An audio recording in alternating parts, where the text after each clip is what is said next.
ஒருத்தர் இருக்கார், நல்ல உத்தியோகத்தில் தான் இருக்கிறார். ஆனால் எப்போ பார்த்தாலும் முகத்தை வெறுப்பாக வச்சுருப்பார். அப்படியே வருவார் போவார். ஏன் சார் இப்படி இருக்கிறீங்க அப்படின்னு விசாரித்தோம். ஏன்டா இந்த வேலைக்கு வந்தோம்னு இருக்குது சார் அப்படின்னார். உங்கள் வேலை உங்களுக்கு பிடிக்கலையா அப்படின்னு கேட்டோம். இல்லைன்னார். இப்படிப்பட்டவங்க வெற்றிகரமான வாழ்க்கை வாழ முடியாது. இது நிபுணர்கள் கருத்து. வேலையை நேசிக்க தெரிந்தவர்கள் வெற்றி பெறுவார்கள் அப்படிங்கிறாங்க அவங்க. எந்த துறையாக இருந்தாலும் சரி, அந்த துறையில் வெற்றிகரமாக இருக்கிறவங்கள விசாரித்து பாருங்கள். எனக்கு என்னுடைய வேலை ரொம்ப பிடிக்கும் அப்படின்னு சொல்கிறவங்களாக தான் இருப்பாங்க. அப்படி இருந்தால் தான் அது வெற்றிகரமாக இருக்க முடியுது அவங்களால. ஒருத்தனுக்கு பிடித்தமான பொழுதுபோக்கே அவனுடைய தொழிலாக இருந்துட்டுதுன்னா அவனை மாதிரி கொடுத்து வச்சவன் வேறு யாரும் இல்லை அப்படிங்கிறார் பெர்னாட் ஷா. ஒரு தடவை மன்னர் ஹுமாயூன் உயிரை தண்ணீர் முண்டு ஊற்றுகிற தொழிலாளி ஒருத்தர் காப்பாற்றினாராம் அந்த ஹுமாயூன் உயிரை. உடனே மன்னர் கேட்டிருக்கார், உனக்கு என்ன வேணும்னாலும் கேளு தரேன், உயர் பதவி வேணுமா அப்படின்னு கேட்டாராம். மன்னா, மக்களின் தாகம் தீர்க்கக்கூடிய இந்த பணியை விட உயர்ந்தது உண்டா அப்படின்னாராம் அந்த தொழிலாளி. அவரால் அவருடைய வேலையை நேசிக்க முடிஞ்சுது. அதனால் மகிழ்ச்சியாக இருக்க முடிஞ்சுது. நாமெல்லாம் அப்படி இல்லை. வேலை கிடைக்கிற வரைக்கும் கிடைச்சா போதும் அப்படின்னு இருக்கோம். கிடைச்சதுக்கப்புறம் ஏன்டா இந்த வேலைக்கு வந்தோம்னு ரொம்பவும் அழுத்துக்குவோம். சரி, நாம் இருக்கிற இடத்துல நாம் வெற்றிகரமாக இருக்க வழி உண்டா அப்படின்னா உண்டுன்னு சொல்கிறாங்க. அதாவது மன இயல் நிபுணர்கள் இருக்கிறாங்க இல்லையா, அவங்க அதுக்கு முக்கியமாக 6 வழிகள் சொல்கிறாங்க. நீங்கள் ஒரு அலுவலகத்தில் வேலை பார்க்குறவரா அப்படின்னா இதை கேளுங்க. அதாவது உங்கள் மேலதிகாரி எதிர்பார்ப்புக்கு தகுந்த மாதிரி உங்கள் வேலை இருக்குதா?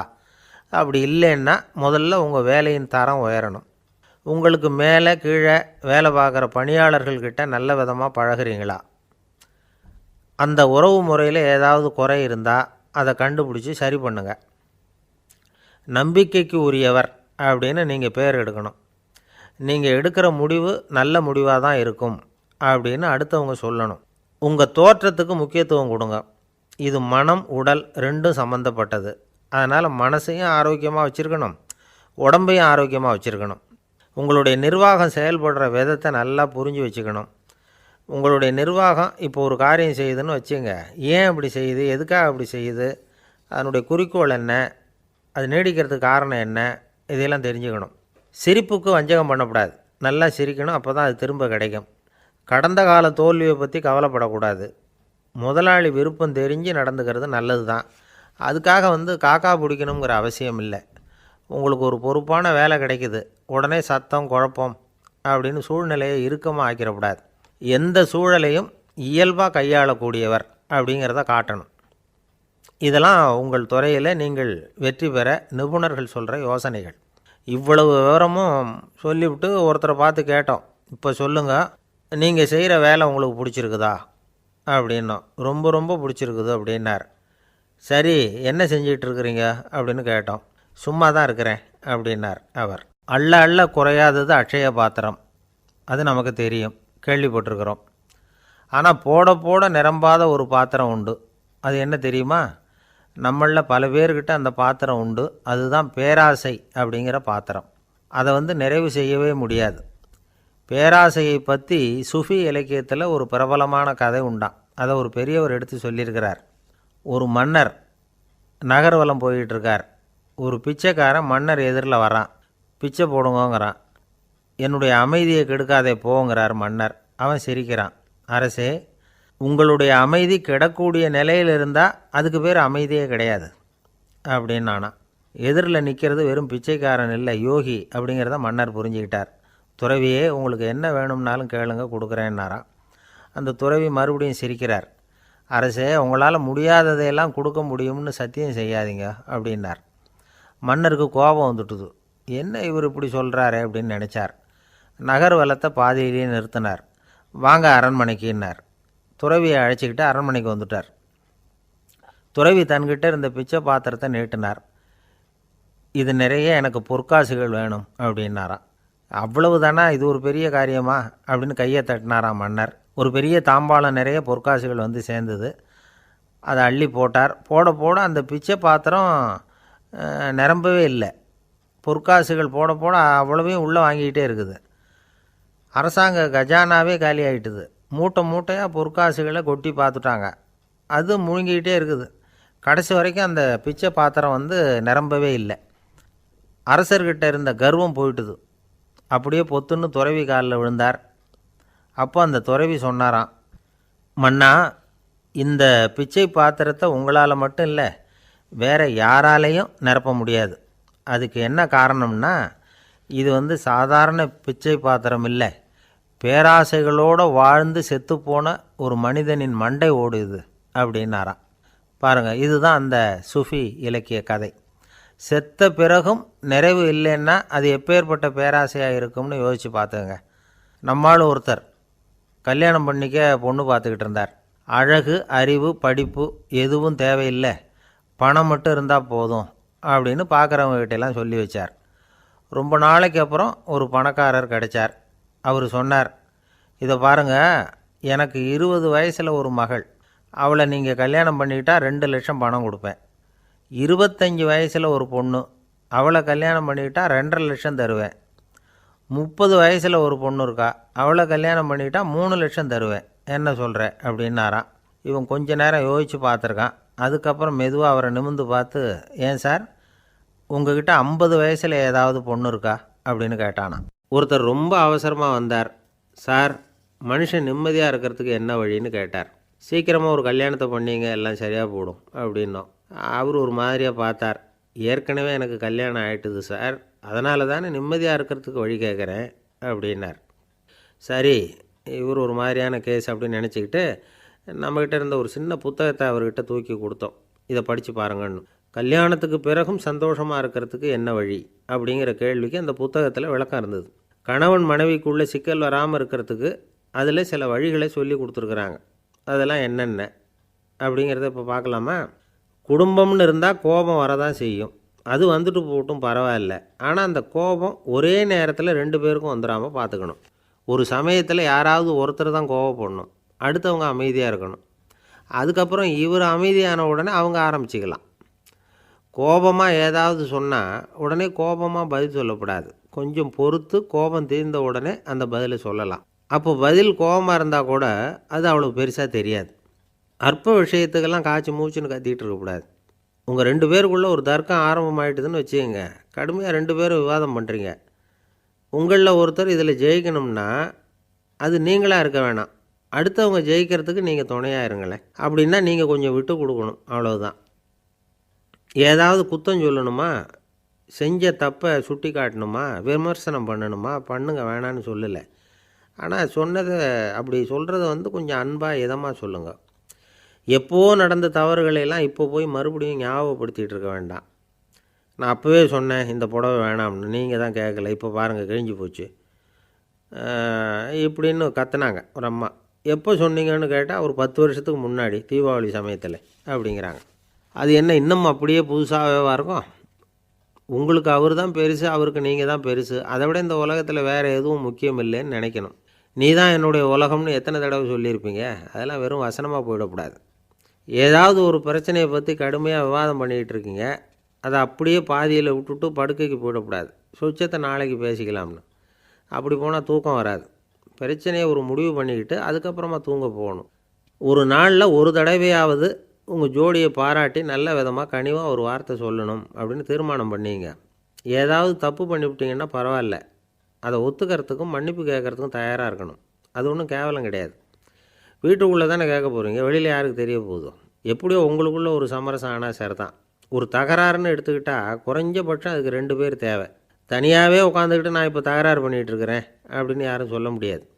2 பேர் தகராறு பண்ணுறாங்கன்னா பொதுவாக அந்த 2 பேரில் யார் அதிகமாக பேசுகிறாங்களோ அவங்க பேரில் தான் தப்பு இருக்கும். அதை மனசில் வச்சுக்கணும். இதெல்லாம் தான் அந்த புத்தகத்தில் போட்டிருக்கிற வழிமுறைகள். இவ்வளவும் சரியாக வரலைன்னா அப்புறமா சொல்லுங்கள், வேறு புத்தகம் ஏதாவது இருக்கான்னு தேடுவோம். ஒரு கணவன் தன்னுடைய மனைவியை அழைச்சிட்டு ஒரு மனோதத்துவ டாக்டர்கிட்ட வந்தாராம். டாக்டர், எங்களுக்கு கல்யாணம் ஆகி 30 வருஷ காலமாக நாங்கள் ஒரு விஷயத்தில் கூட ஒத்து போனதில்லை அப்படின்னு ஆரம்பித்தார். உடனே அந்த அம்மா குறுக்கிட்டு, அது 30 வருஷம் இல்லை 32 வருஷம் அப்படின்னாங்களாம். சில பேரை இப்படி சொல்கிறது உண்டு. அடுத்தவங்களை அனுசரித்து நடந்துக்க தெரியல, அவன் என்ன சார் மனுஷன் அப்படிம்பாங்க. சக மனிதர்களோடு எப்படி பழகிறது அப்படின்னு தெரியாததுனாலேயே பல பேர் இன்றைக்கி சங்கடப்பட்டுக்கிட்டு இருக்கிறாங்க. வசதி வாய்ப்பெல்லாம் சரியாக இருக்கும், ஆனால் வாழ்க்கை சரியாக இருக்காது. இன்னொருத்தர்கிட்ட எப்படி பேசுறது பழகிறதுங்கிறது தெரியாததுனால தான் இந்த அவஸ்தை. சரி, இந்த அவஸ்தை இல்லாமல் வாழறது எப்படி? இதுக்கு அனுபவசாலிகள் சில வழிமுறைகளை சொல்கிறாங்க. அதெல்லாம் என்னென்னங்கிறத இப்போ தெரிஞ்சுக்குவோம். முதல்ல நம்ம நாக்கு நம்ம கண்ட்ரோலில் இருக்கணும். வார்த்தைகளை கொட்டிவிட்டு அதுக்கப்புறம் அள்ள முடியாமல் கிடந்து கஷ்டப்படக்கூடாது. எப்படி பேசுகிறோங்கிறதும் முக்கியம். பேசுகிறப்ப எப்படி முகத்தை வச்சுருக்கிறோங்கிறதும் முக்கியம். அன்பாக பேசினாலும் நல்லாயிருக்கும். அப்படி பேசுகிறப்ப ஆதரவாக அவர் தோள் மேலே ஒரு கையை போட்டுக்கிட்டு பேசினா இன்னமும் நல்லாயிருக்கும். ரெண்டாவது விஷயம், இன்னொருத்தர்கிட்ட பேசுகிறப்போ வாக்குறுதிகளை அள்ளி வீசக்கூடாது. கொடுக்குற வாக்குறுதி குறைச்சலாக இருக்கணும். அப்படி கொடுத்த வாக்குறுதியை கண்டிப்பாக நிறைவேற்றணும். நாம் ஒருத்தரை பாராட்டுறோம் அல்லது அவரை பற்றி அபிப்பிராயம் சொல்கிறோம்னா அது ஆக்கப்பூர்வமாக இருக்கணும். நம்ம பாராட்டு அல்லது விமர்சனம் அடுத்தவருடைய முன்னேற்றத்துக்கு உதவுறது மாதிரி இருக்கணும். நாம் சொல்கிறத கேட்டுட்டு அவன் தலையில் கையை வச்சுட்டு உட்காந்துடக்கூடாது. எப்பவும் உற்சாகமாக இருக்கணும், முகம் மலர்ச்சியாக இருக்கணும். மனுஷன் இருந்தால் வருத்தம், கவலை, ஏமாற்றம் எல்லாம் இருக்க தான் செய்யும். அதெல்லாம் மனசில் இருக்கட்டும். அந்த வருத்தமும் கவலையும் ஏமாற்றமும் சேர்ந்துக்கிட்டு நம்ம முகத்தில் இருக்கிற மலர்ச்சியை மூடி மறைக்கிறதுக்கு நாம் இடம் கொடுத்துடக்கூடாது. எந்த விஷயத்தை பற்றி யாருக்கிட்ட பேசினாலும் வெளிப்படையாக பேசணும். திறந்த மனசோடு பேசணும். மூடி மறைச்சி முழுங்கிக்கிட்டு இருக்கக்கூடாது. இன்னொருத்தர்கிட்ட பேசுகிறப்போ விவாதம் பண்ணுங்க, அது தப்பு இல்லை. ஆனால் வாதாடிக்கிட்டு இருக்கக்கூடாது. அதாவது என்ன சொல்கிறாங்கன்னா, டிஸ்கஸ் பண்ணலாம், ஆர்கியூ பண்ணக்கூடாதான். நம்மக்கிட்ட இருக்கிற நல்ல குணங்களை நாம் எடுத்து சொல்லிகிட்டு இருக்கக்கூடாது. அந்த நல்ல குணங்களே நம்மளை பற்றி எடுத்து சொல்லணும். அது மாதிரி நடந்துக்கணும். அதே மாதிரி அடுத்தவங்க கிட்ட உள்ள கெட்ட குணங்களை பற்றி அவசியம் இல்லாமல் நாம் பேச வேண்டியதில்லை. உங்களை பற்றி யாராவது தப்பாக பேசுகிறாங்களா, அப்படி அவங்க பேசுகிறதுல உண்மை இல்லையா அப்படின்னா அதை நீங்கள் பொருட்படுத்த வேண்டியதில்லை, விட்டுடலாம். அது தானாக போயிடும். ஒரு 4-5 பேரோட பேசிக்கிட்டு இருந்தீங்கன்னா எல்லாருக்கும் முக்கியத்துவம் கொடுங்க. யாரையும் அலட்சியப்படுத்தாதீங்க. தமாஷா பேசலாம். ஆனால் அவங்க தமாஷ் அடுத்தவங்களை கேலி பண்ணுறதா இருக்கக்கூடாது. நமக்கு கிடைக்க வேண்டியது கிடைக்கலையே அப்படிங்கிற தவிப்பு நம்மக்கிட்ட இருக்கக்கூடாது. அது தேவையில்லை. உங்கள் செயல்பாடுகள் தெளிவாக இருக்கட்டும். பாராட்டு தானாக அவங்கள தேடிட்டு வரும். இன்னொரு மனுஷனுடைய மனசில் கௌரவமான ஒரு இடத்த பிடிக்கணும்னா நாம் இந்த குணத்தையெல்லாம் நம்மக்கிட்ட வளர்த்துக்கணும். இதெல்லாம் அனுபவசாலிகள் சொல்லியிருக்கிற குறிப்புகள். இந்த குறிப்புகளை சரியாக புரிஞ்சுக்கணும். அது முக்கியம். தப்பாக புரிஞ்சுக்கிட்டா என்ன ஆகும் தெரியுமா? இதை கேளுங்க. ஒருத்தர் வந்தார். சார், அடுத்தவங்க தோள் மேலே கையை போட்டுக்கிட்டு அன்பாக பேசணும்னு சொன்னீங்க. அப்படி தான் பேசினேன். அவர் முதுகை கூட தட்டி கொடுத்தேன். என் வேலை போயிட்டுது சார், வீட்டுக்கு அனுப்பிச்சிட்டாங்க அப்படின்னார். யாருக்கிட்ட அப்படி பேசுனீங்கன்னு கேட்டோம். என் முதலாளிகிட்ட சார் அப்படிங்கிறார் ரொம்ப சோகமாக. இந்த உலகமே ஒரு நாடக மேடை. நாம் எல்லாரும் நடிகர்கள். இது ஞானிகள் சொல்கிறது. இது ஒரு பக்கம் இருக்கட்டும். இந்த உலகத்துக்குள்ளே எத்தனையோ நாடக மேடைகள், எத்தனையோ நடிகர்கள், எத்தனையோ நாடகங்கள். இதெல்லாம் எப்படி ஆரம்பமாச்சு? அதுதான் இன்றைக்கி தகவல். அதாவது ஆதி மனிதன் பேச ஆரம்பிக்கிறதுக்கு முன்னாடி சைகையாலேயே எல்லாத்தையும் சொல்லிகிட்டு இருந்தான். அதனால் அப்போவே நடிப்பு ஆரம்பமாயிட்டுது. முதல்ல ஒரு வேட்டையைத்தான் அவன் நடித்து காட்டியிருப்பான். இவன் எப்படி போனான், எதிரில் மிருகம் எப்படி வந்தது, அதோடு எப்படி சண்டை போட்டான், எப்படி அடித்து கொண்டுகிட்டு வந்தான். இதை அப்படியே மற்றவங்களுக்கு நடித்து காட்டியிருப்பான். ஏன்னா மொழி கிடையாது. இந்த காலத்துலலாம் நாடகங்களில் நடிக்கிறவங்கள நடிகர்கள்ங்கிறோம். ஒரு காலத்தில் இவங்களுக்கு என்ன பேர் தெரியுமா? திஸ்பியர்கள் அப்படின்னு பேரான். இதுக்கு காரணம் உண்டு. அதாவது 2000 வருஷத்துக்கு முன்னாடி கிரீஸ் நாட்டில் திசிபியஸ் அப்படின்னு ஒரு ஆள் இருந்தான். அவன் ஒரு பெரிய நாடக கலைஞன்.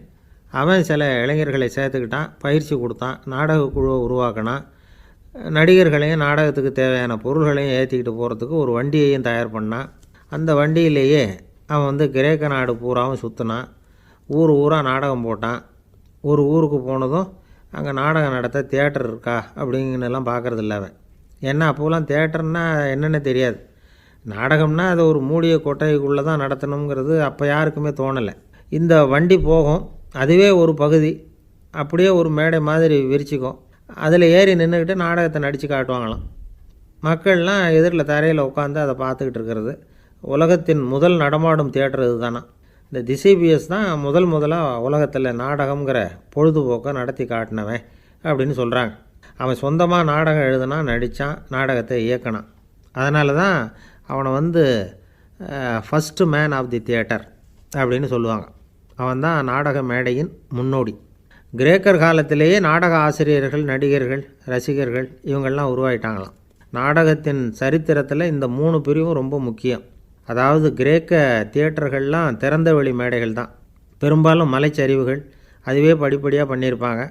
கீழே அரைவட்ட வடிவில் மேடை, அதுக்கு ஆர்கெஸ்ட்ரான்னு பேர். பிற்காலத்தில் இதில் உட்காந்து இசைக்குழுவினர் வந்து வாய்ச்சதுனால இசைக்குழுவுக்கே ஆர்கெஸ்ட்ராங்கிற பேர் வந்துட்டுது. இப்போது கிரேக்க தியேட்டர்களில் ஒன்று, அதோட காலம் வந்து கிமு 340. அதை இன்னமும் பாதுகாத்து வச்சுருக்கிறாங்களாம். எபிடாரஸ் அப்படிங்கிற இடத்துல அது இருக்குதான். இன்னமும் அந்த தியேட்டரை பயன்படுத்திக்கிட்டு வர்றாங்களாம். சிறந்த கிரேக்க நாடகங்கள்லாம் அங்கே நடிக்கிறாங்களாம். ஆரம்ப காலத்திலேயே கட்டணம் கிடையாது. அப்புறம் பின்னாடி தான் நுழைவு கட்டணம்லாம் அப்படியே வந்துட்டு தான். நடிகர்கள் வந்து பளபளப்பான ஆடைகள் உடுத்தியிருப்பாங்களாம். இந்த குதிகால் உயர்ந்த காலணிகள் போட்டிருப்பாங்களாம். இதெல்லாம் பழைய குறிப்புகள்.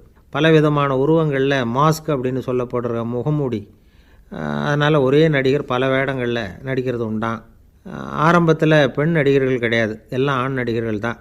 ரோமானியர்கள் தான் முதல் நிரந்தர நாடக மேடையை கட்டினவங்க. அதுதான் முதல் தியேட்டர். கிமு 1048 காலகட்டத்தில் பாம்பிங்கிற நகரத்தில் அதை கட்டியிருக்கிறாங்களாம். கிரேக்க ரோமானிய தியேட்டர்களின் அடிப்படையிலேயே இந்த இத்தாலிய வடிவ அமைப்பாளர்கள் இந்த குதிரை லாட வடிவில் ஒரு ஆடிட்டோரியத்தை உருவாக்கினாங்களாம். இப்படி அதை பற்றி நிறைய தகவல் இருக்குது. 1576 லண்டனில் இந்த பின்ஸ்பர்ரி, அப்புறம் இந்த பில்ட்ஸில், அப்புறம் ஜேம்ஸ் இப்படிங்கிற ஒரு முயற்சியால் தான் இங்கிலாந்தில் முதல் தியேட்டர் உருவாச்சான். அப்படி ஒருத்தர் இருந்தாராம். உலக நாடக மேடையின் வரலாறு இதுதான். அதாவது இப்போல்லாம் அறிவியல் வளர்ச்சி அதிகமாகிட்டுது. திரைப்படம், தொலைக்காட்சி எல்லாம் வந்தாச்சு. ஒவ்வொரு வீடுமே ஒரு குட்டி தியேட்டர் மாதிரி ஆகிட்டுது. தொலைக்காட்சி முன்னாடி உட்காந்தா எழுந்திருக்கவே மனசு வர்றதில்லை. ஒரு அம்மா ஒரு மனோதத்துவ டாக்டரை தேடிட்டு வந்தாங்களாம் இந்த காலத்தில். டாக்டர், எங்கள் வீட்டுக்காரர் எப்போ பார்த்தாலும் டிவி முன்னாடி உட்காந்துக்கிட்டு அதையே வெறிச்சு பார்த்துக்கிட்டு இருக்கிறார், உத்து பார்த்துக்கிட்டு இருக்கார், எனக்கு சந்தேகமாக இருக்குன்னாங்களாம். இது மனக்கோளாறு இல்லைங்க, ஆர்வக்கோளாறு, அவ்வளவுதான், இதுக்காக பயப்படாதீங்கன்னாரான் டாக்டர். அப்படி இல்லை டாக்டர், டிவி ஓடும் பொழுது நாம் எல்லாம் அதை பார்க்குறோம், சரி, ஆனால் அவர் அப்படி இல்லை, டிவியை நிறுத்தினதுக்கு அப்புறமும் அதையே உத்து பார்த்துக்கிட்டு உட்காந்துருக்கிறார், அதனால தான் சந்தேகப்பட்டு உங்ககிட்ட வந்தேன் அப்படின்னாங்களாம். ஒரு சின்ன பையன் வந்தான். அவனை பார்த்து ஒரு கேள்வி கேட்டோம். ஏன்ப்பா உங்கள் வீட்டில் அம்மா புத்திசாலியா அப்பா புத்திசாலியா அப்படின்னு. அவன் அலட்சியமாக நம்மளை பார்த்து சிரிக்கிறான். என்ன சார் இது, இந்த காலத்தில் இது கூட தெரியாமல் இருக்கிறீங்களே அப்படிங்கிறான். ஒரு சின்ன பையன் நம்மளை பார்த்து இப்படி கேட்டு விட்டானே அப்படின்னு நினைக்கிறப்போ நமக்கு ஒரு மாதிரி ஆகிடும். அதுக்கப்புறம்தான் இந்த தாத்தா பாட்டிலாம் சொல்கிற ஒரு கதை ஞாபகத்துக்கு வந்தது. அது என்ன கதை தெரியுமா? ஒரு ஊரில் ஒரு அம்மாவும் பிள்ளையும் இருந்தாங்களாம். அந்த மகனுக்கு திடீர்னு தேசாந்திரம் போய் வரணும்னு ஆசை வந்துட்டுது. ஊராக போய் சுற்றி பார்க்கணுங்கிற ஆசை. அந்த அம்மாவுக்கு இது பிடிக்கல. மகனை பிரிஞ்சு இருக்கிறதுக்கு அவங்க மனசு இடம் கொடுக்கல. வேணாப்பான்னு சொல்லி பார்த்தாங்க, அவன் கேட்கல. திடீர்னு புறப்படவும் செஞ்சுட்டான். சரி, இனிமேல் அவனை தடுக்க முடியாதுன்னு முடிவு பண்ணிட்டாங்க அந்த அம்மா. இருந்தாலும் புத்திசாலித்தனமாக ஒரு யோசனை பண்ணாங்க. மகனை கிட்டத்தில் கூப்பிட்டாங்க. அவங்ககிட்ட சொன்னாங்க, இதை பாருப்பா, நீ தேசாந்திரம் போகிறதுன்னு தீர்மானம் பண்ணிவிட்ட, அதை நான் தடுக்கலை, போயிட்டு வந்துடும். ஆனால் போகிறதுக்கு முன்னாடி எனக்கு ஒரு வாக்குறுதி கொடுத்துட்டு போ அப்படின்னாங்க. போகிறப்போ ராத்திரியாக இருந்தாலும் பகலாக இருந்தாலும் சரி, புளிய மரத்து நிழலில் தான் தங்கணும். திரும்பி வர்றப்போ இரவும் பகலும் நீ வேப்ப மரத்து நிழல்லே தங்கணும் அப்படின்னாங்க. சரி, அப்படியே செய்கிறேன்னு சொல்லி வாக்குறுதி கொடுத்தான் பையன். புறப்பட்டு போனான். போகிற வழியில் புளிய மரத்து நிழல்லையே தங்கினான், தூங்கினான். அப்படி போய்கிட்டே இருந்தான். 7ஆவது நாள் அவன் உடம்பு சுகமில்லாமல் போயிட்டுது. ரொம்பவும் பலவீனமாயிட்டான். இனிமேல் நடக்க முடியாதுங்கிற நிலைமை வந்துட்டுது. யோசித்து பார்த்தான். சரி, இதுக்கு மேலே போக வேண்டாம் அப்படின்னு முடிவு பண்ணிவிட்டு திரும்பி வர ஆரம்பிச்சிட்டான். திரும்பி வர்றப்போ வழியில் வேப்ப மரத்து நிழல்லையே தங்கி வந்தான். நாளுக்கு நாள் உடம்பு சரியாக வந்துட்டுது. 7ஆவது நாள் வீட்டுக்கு சேர்றான். உடம்பு பழையபடியே கலகலப்பாயிட்டுது. பூர்ண சுகம். தேசாந்திரம் போன பையன் திரும்பி வந்துட்டானே அப்படின்னு அந்த அம்மா ஆச்சரியப்படலை.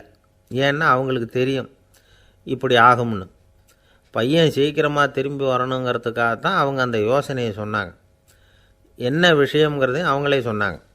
மகனே, புளிய மரத்து நிழல் உடம்புக்கு உஷ்ணத்தை கொடுக்கும், சீக்கம் உண்டாக்கும். அதனால் நீ தொடர்ந்து புளிய மரத்து நிழலில் தங்கினாவே நோய்க்கு ஆளாயிட்ட. அதனால் பயணத்தை முடிச்சுக்கிட்டு திரும்பி வரணுங்கிற முடிவுக்கு வந்துட்ட. திரும்பி வர்றப்போ நீ தங்கினது வேப்ப மரத்து நிழல். அது உடம்புக்கு வந்து குளிர்ச்சியை தரக்கூடியது, நோயை தீர்க்கக்கூடியது. அதனால் சுகமாக வீட்டுக்கு வந்து சேர்ந்துட்ட. உன்னோட தேசாந்திர பயணத்தை தடுக்கிறதுக்காக தான் இப்படி பண்ணினேன் அப்படின்னாங்களாம் அந்த அம்மா. பார்த்தீங்களா அம்மாவோட புத்திசாலித்தனத்தை? அப்பாவாக இருந்தால் இப்படியா பண்ணுவார்? ஒரு அப்பா வந்து பையன்கிட்ட 10 ரூபா கொடுத்து இதை எடுத்துக்கிட்டு அடுத்த ஊருக்கு போய் அங்கே இருக்கிற மாமா கிட்ட இதை கொடுத்துட்டு வாடா, வழியில் எங்கேயாவது மரத்தடியில் படுத்து தூங்கி விடாதே அப்படின்னு எச்சரிக்கை பண்ணி அனுப்புனாராம். பையனுக்கு எச்சரிக்கையாக வாழறது எப்படிங்கிறத கற்றுக் கொடுக்கறதுக்காக இப்படி பண்ணார். அவன் பணத்தை வாங்கிக்கிட்டு போனான். அப்பா சொன்னதை மறந்துட்டு ஒரு மரத்தடியில் படுத்து தூங்கிட்டான். அவனுக்கு தெரியாமல் அவன் பின்னாடியே போன அப்பா அவன் கையில் இருந்த அந்த 10 ரூபாயை நைஸாக எடுத்துகிட்டு வந்துட்டார். அவன் பையில் தானே வச்சுருந்தான், அது தெரியாமல் எடுத்துகிட்டு வந்துட்டார். அவன் தூங்கிக்கிட்டு இருக்கான். எடுத்துகிட்டு ஒரு மறுபடியும் வீட்டுக்கு வந்துட்டார். பையன் முழிச்சுக்கிட்டு பையை தடவி பார்க்குறான், பணத்தை காணும். அழுதுகிட்டே திரும்பி வந்தான். அப்பா கிட்ட விஷயத்த சொன்னான். அப்பா சிரிச்சுக்கிட்டே சொன்னார், அதுக்கு தான்ப்பா ஆரம்பத்திலேயே எச்சரிக்கை பண்ணினேன், இனிமேலாவது நீ ஜாக்கிரதையாக இருக்கணும் அப்படிங்கிறதுக்காக தான் இப்படி பண்ணினேன். அந்த பணம் எங்கேயும் போயிடலை, நான் தான் அதை உனக்கு தெரியாமல் எடுத்து வச்சிருக்கிறேன். இதோ பாரு அப்படின்னு சொல்லிக்கிட்டு சைடு பாக்கெட்டில் கையை விட்டா அது ஓட்டையாக இருக்குது. அதை எவனோ ஏற்கனவே கத்திரிச்சு எடுத்துகிட்டு போட்டான். இப்போ அப்பா முகத்தில் அசடு வழிஞ்சுதான். ஒரு அரசனும் அமைச்சரும் ஒரு நாள் ரொம்ப சாவகாசமாக பேசிக்கிட்டு இருந்தாங்களாம். அரசன் அமைச்சரை பார்த்து ஒரு கேள்வி கேட்டிருக்கார். ஏங்க அமைச்சரே, ஆசை இல்லாத ஒரு மனுஷனால் இருக்க முடியுமா அப்படின்னு. ஏன் முடியாது, துறவி அப்படிங்கிறவங்கெல்லாம் அப்படிப்பட்டவங்க தானே அப்படின்னாராம் அமைச்சர். அவங்கெல்லாம் உண்மையிலேயே ஆசையை விட்டவங்க தானா அப்படின்னு கேட்டாராம் ராஜா. அப்படி தான் இருக்கணும் அப்படின்னாராம் அமைச்சர். அப்படின்னா ஆசையே இல்லாத ஒரு உண்மையான துறவியை நான் பார்க்கணுமேன்னார். அது என்ன பிரமாதம், அதுக்கு நான் ஏற்பாடு பண்ணுறேன் அப்படின்னு விட்டார் இவர். சொல்லிவிட்டு உடனே புறப்பட்டு போனார். அங்கே தேடினார். அப்புறம் தான் அவருக்கு புரிஞ்சுது உண்மை துறவியை கண்டுபிடிக்கிறது எவ்வளவு கஷ்டமான காரியம்னு. இருந்தாலும் ராஜா கிட்ட சொல்லியாச்சே உண்மை துறவியை காட்டுறேன்னு. இப்போ என்ன பண்ணுறது? ராஜா கிட்ட சொன்னபடி நடக்கலைன்னா அவருக்கு கோபம் வந்துடும். அமைச்சர் ஒரு யோசனை பண்ணார். அவருக்கு ஒரு வழி தெரிஞ்சுது. அதுதான் சரின்னு முடிவு பண்ணார். அதாவது அந்த ஊரில் அவருக்கு தெரிஞ்ச நாடக நடிகர் ஒருத்தர் இருக்கிறார், நல்லா நடிப்பார். அவரை போய் பார்த்தார். இதை பாருப்பா, எனக்காக நீ ஒரு காரியம் செய்யணும்னார். என்னன்னு கேட்டார் அவர். நீ ஒரு துறவி மாதிரி கொஞ்சம் நேரத்துக்கு நடிக்கணும். ராஜா வந்து உன்னை பார்த்துட்டு போகிற வரைக்கும் நடி, அது போதும். அதுக்காக உனக்கு 10,000 ரூபா தரேன் அப்படின்னார். அவர் எந்த காலத்தில் இவ்வளோ பணத்தை மொத்தமாக பார்த்துருக்கார். அதனால் உடனே சரின்னு ஒத்துக்கிட்டார். அமைச்சர் வந்து அரண்மனைக்கு திரும்பி வந்தார். என்ன அமைச்சரே, இன்னுமா ஒரு உண்மையான துறவி கிடைக்கலன்னார். உண்மையான துறவி ஒருத்தரை இப்போ தான் கொஞ்ச நேரத்துக்கு முன்னாடி பார்த்து பேசிவிட்டு வர்றேன். அவர் நம்ம ஊருக்கு வெளியில் குளத்தங்கரையில் உள்ள ஒரு ஆலமரத்துக்கு அடியில் உட்காந்துருக்கிறார் அப்படின்னார் இவர். அப்படின்னா உடனே புறப்படுங்க அப்படின்னார் ராஜா. பரிவாரங்களோடு புறப்பட்டார். அங்கே அந்த மரத்தடியில் அந்த ஆள் வேஷம் போட்டுக்கிட்டு துறவி மாதிரி உட்காந்துருக்கிறான். ராஜா நேராக போனார். அந்த துறவி காலில் பொத்துன்னு விழுந்து வணங்கினார். உடனே ராணியும் அவர் காலில் விழுந்தாங்க. அடுத்தபடியாக அமைச்சர் விழுந்தார். அவருக்கு தெரியும் இது நம்ம ஆள் தான்னு. இருந்தாலும் என்ன பண்ணுறது, நேரம். அப்புறம் பரிவாரங்கள்லாம் துறவி காலில் விழுந்து ஆசீர்வாதம் வாங்கிட்டாங்க. ராஜா அப்புறமா தங்கத்தட்டில் பொன்னையும் பொருளையும் வச்சு அந்த துறவிக்கிட்ட ரொம்ப பணிவாக நீட்டுறார். தாங்கள் தயவு பண்ணி இதை ஏற்றுக்கணும் அப்படின்னு வேண்டிக்கிட்டார். அந்த துறவி பற்றில்லாமல் அதை பார்த்தார். எல்லாத்தையும் திறந்துவிட்ட எனக்கு இதெல்லாம் எதுக்காக அப்படின்னு சொல்லி அதை மறுத்துட்டாராம். ஆஹா, உண்மையான துறவியை பார்த்துட்டோம் அப்படிங்கிற ஆனந்தம் அரசருக்கு. ரொம்ப நிம்மதியாக திருப்தியாக திரும்பி வந்தார் அரண்மனைக்கு. அதுக்கப்புறம் அமைச்சர் யாருக்கும் தெரியாமல் அந்த துறவிகிட்ட ஓடினார். சொன்ன பிரகாரம் பணத்தை நீட்டினார். இந்தாப்பா, நான் உங்ககிட்ட சொன்னபடி 10,000 ரூபா பணம் எடுத்துக்கோ அப்படின்னார். அந்த ஆள் ராஜா கிட்ட சொன்னது மாதிரியே எல்லாத்தையும் திறந்துவிட்ட எனக்கு இதெல்லாம் எதுக்காக வேணாம் அப்படின்னு விட்டாரான். நடித்த வரைக்கும் போதும்ப்பா, இனிமேல் இந்த நாடக வசனம்லாம் வேணாம், வேஷத்தை கலைச்சிரு, பணத்தை வாங்கிக்கோன்னார். இல்லைங்க, இது வேஷம் இல்லை, இது வசனமும் இல்லை, இது உண்மை. கொஞ்ச நேரம் துறவி மாதிரி நடித்ததுக்கே இந்த தேசத்து ராஜா, ராணி, அமைச்சர், பரிவாரங்கள் எல்லாம் என் காலில் விழுந்து வணங்குறாங்க. அப்படின்னா உண்மையான துறவியாக இருக்கிறது எவ்வளவு பெருமையான விஷயம். நான் உண்மையான துறவியாக ஆக போகிறேன், அப்படி முடிவும் பண்ணிட்டேன் அப்படின்னார் அந்த நடிகர். வேஷம் கூட எப்படிப்பட்ட விளைவுகளை உண்டு பண்ணுது பார்த்தீங்களா. நம்மால் ஒருத்தன் ரொம்ப வசதியாக தான் இருந்தான். ஒரு நாள் அவன் சொத்து பூரா திருட்டு போயிட்டுது. அதுக்கப்புறம் இவன் துறவி மாதிரி ஆகிட்டான். ஊர் ஊராக சுற்றினான். ஒரு குருநாதரை தேடி கண்டுபிடிச்சான். அவர்கிட்ட சீடனாக சேர்ந்துக்கிட்டான். அவனை பார்த்து ஒருத்தர் கேட்டார், நீ உண்மையான சீடன் தானான்னு. இல்லைங்க, சீடன் மாதிரி நடிச்சுக்கிட்டு இருக்கிறேன் அப்படின்னா. அது குரு துரோகம் இல்லையா அப்படின்னு கேட்டார் அவர். இல்லைங்க, நான் பண்ணது குரு துரோகம் இல்லை, என் குரு பண்ணது தான் துரோகம். என்னுடைய பணத்தை கொள்ளையடித்தது இவர் தான். அதை எங்கே வச்சுருக்காருன்னு கண்டுபிடிக்கிறதுக்காக தான் இவர்கிட்ட வந்து சீடனாக சேர்ந்துருக்கிறேன் அப்படின்னா. ஒரு ஆள் இருந்தான், நிறைய பணம் சம்பாதிச்சான். ஆனால் செலவு பண்ண மனசு வரல, கருமி. அவன் என்ன பண்ணான், சேர்த்த பணம் பூராவையும் ஒரு மரத்தடியில் புதைச்சி வச்சுருந்தான். வாரத்துக்கு ஒரு தடவை அந்த மரத்தடிக்கு வருவான், புதைச்ச இடத்த ஆவலோடு பார்த்துக்கிட்டு இருப்பான், அதுக்கப்புறம் போயிடுவான். அவ்வளவுதான். ஒரு நாள் ஒரு திருடன் வந்தான், இவன் புதைச்சி வச்சுருந்ததெல்லாம் எடுத்துகிட்டு போட்டான். இது தெரிஞ்சு போச்சு. அந்த கருமி புலம்ப ஆரம்பிச்சிட்டான். இவன் புலம்பலை கேட்டதும் அக்கம் பக்கத்தில் இருந்தவங்கெல்லாம் ஓடி வந்தாங்க. என்ன விஷயம்னு விசாரித்தாங்க. இவன் சொன்னான். ஒரு பெரியவர் கேட்டார், ஏன்ப்பா வாரம் வந்து இந்த இடத்த பார்க்குறதாக சொன்னியே, எப்போவாவது இதில் இருக்கிற பணத்தை எடுத்து செலவு பண்ணியிருக்கியா அப்படின்னு கேட்டார். நான் அப்பப்போ வந்து அதை பார்க்குறது தான் வழக்கம், அதை தொட்டதே இல்லைன்னு அவன். சரி, அப்படின்னா இப்போவும் நீ அதே மாதிரி வாரம் ஒரு தடவை வந்து இந்த இடத்த பார்த்துட்டு போகலாமே அப்படின்னாராம் அந்த பெரியவர். அதுவும் சரிதானே, எவ்வளவு காலமானாலும் அவன் அந்த பணத்தை எடுத்து செலவு பண்ண போகிறதில்ல. அப்படி இருக்கிறப்ப உள்ளே பணம் இருந்தாலும் ஒன்று தான், இல்லாமல் போனாலும் ஒன்று தான்.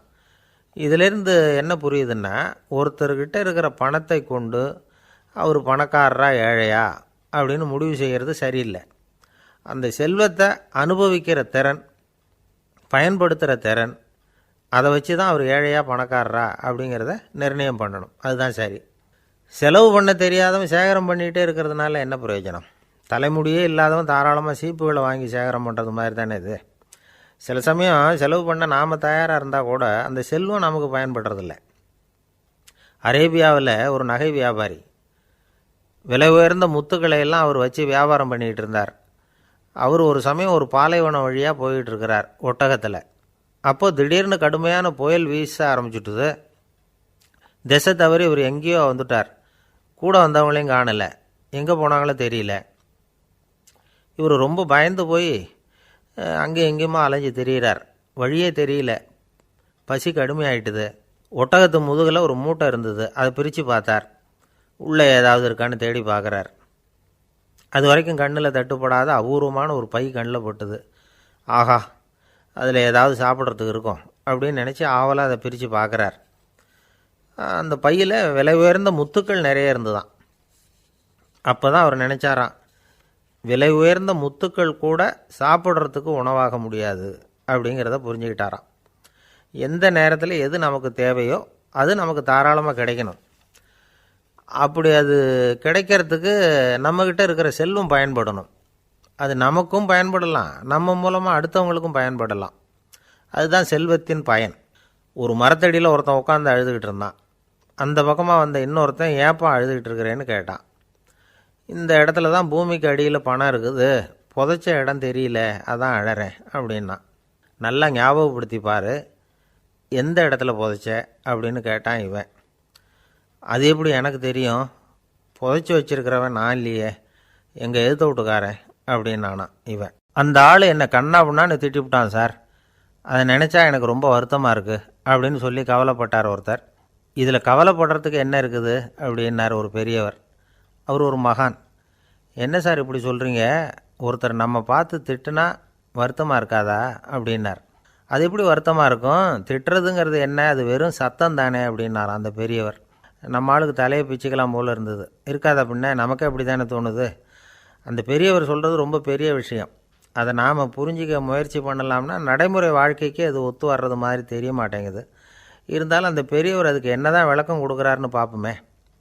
ஒரு ரயில் போயிட்டுருக்கு, அதில் ஒரு சாது போயிட்டுருக்கார். அந்த ரயில் வந்து அவர் ஹரித்வாரம் போயிட்டுருக்கார். அவர் ரயிலில் ஏகப்பட்ட கூட்டம். நம்ம ஊர் ரயில் கேட்கவா வேணும், டிக்கெட் வாங்கிட்டு கொஞ்சம் பேர், வாங்காத கொஞ்சம் பேர். அது என்னத்துக்கு அனாவசியமாக டிக்கெட் அப்படிங்கிற நினப்பில் பாதி பேர். இந்த கூட்டத்துக்கு மத்தியில் அந்த சாதுவும் போயிட்டுருக்கிறார்.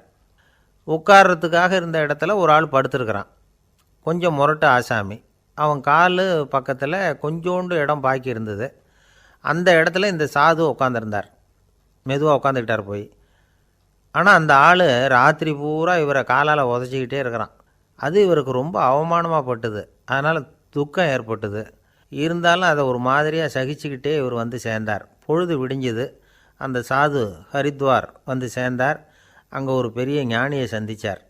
ராத்திரி ரயிலில் அந்த ஆள் உதைச்சதையும் அதனால் தனக்கு ஏற்பட்ட துக்கத்தையும் இந்த சாது அந்த ஞானிகிட்ட சொன்னார். சொல்லிவிட்டு, ஏன் சுவாமி, எனக்கு துக்கம் ஏற்பட்டதே அது தப்பா அப்படின்னு கேட்டார்.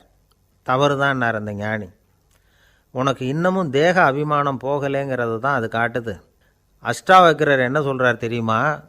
உண்மையான ஞானி யாராவது தன்னை வந்தனை செய்தால் அதற்காக சந்தோஷப்பட மாட்டார், யாராவது நிந்தனை செய்தால் அதற்காக வருத்தப்பட மாட்டார் அப்படின்னு சொல்கிறார்.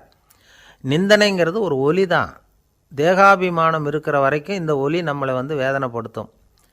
நான் தேகம் இல்லை, ஆத்மா அப்படிங்கிற நினைவு இருந்தால் இந்த ஒலி நம்மளை பாதிக்காது. மனு என்ன சொல்கிறார் தெரியுமா? ஒரு சாதகன் பாராட்டுதலை விஷம்னு நினச்சி பயப்படணும், அவமானத்தை அமிர்தம்னு நினச்சி சந்தோஷப்படணுங்கிறார். அவமானப்பட்டால் கவலைப்படாமல் எப்படி இருக்க முடியும் அப்படின்னு தான் நமக்கு தோணும். அதனால தான் நம்மளில் யாரும் இதுக்கு உதாரணமாக யாரையும் காட்ட முடியல. புத்தரையும் கபீரையும் உதாரணமாக காட்டுறாங்க. அவங்களுக்கெல்லாம் அவமானம் ஏற்பட்டப்போ கவலையே படலையாம். புத்தரை வந்து அவமானப்படுத்தணுங்கிறதுக்காக கௌசாம்பி ராணி ஒரு இளம் பெண்ணை கொலை பண்ணி சடலத்தை புத்தர் குடிசைக்கு முன்னாடி போட சொன்னார். போட்டாங்க. புத்தர் தான் அந்த பொண்ணை கெடுத்து கொலை பண்ணிவிட்டாருன்னு எல்லாரும் நினச்சாங்க. ஆனால் புத்தர் இதை பற்றி கவலையே படலை. அப்புறமா உண்மை தெரிஞ்சதும் புத்தர் புகழ் இன்னும் அதிகமாயிட்டுது. ஒரு பெரிய சபையில் ஒரு மோசமான பொண்ணு நுழைஞ்சி தனக்கும் கபீருக்கும் சம்பந்தம் உண்டுன்னு சொன்னான். கபீர் கவலைப்படலை. அவங்க மாதிரியெல்லாம் நாமளும் இருக்க கற்றுக்கணும். நிந்தனை, அபகீர்த்தி, அவமானம் எல்லாம் ஆண்டவன் கொடுக்குற பிரசாதம்னு நினைக்கணும் அப்படின்னு சொல்கிறார் அந்த ஞானி. இதை கேட்ட இந்த காலத்து ஆசாமி ஒருத்தர், நான் கூட அப்படி தான் சார், யாராவது அவமானப்படுத்தினா கவலைப்பட மாட்டேன்.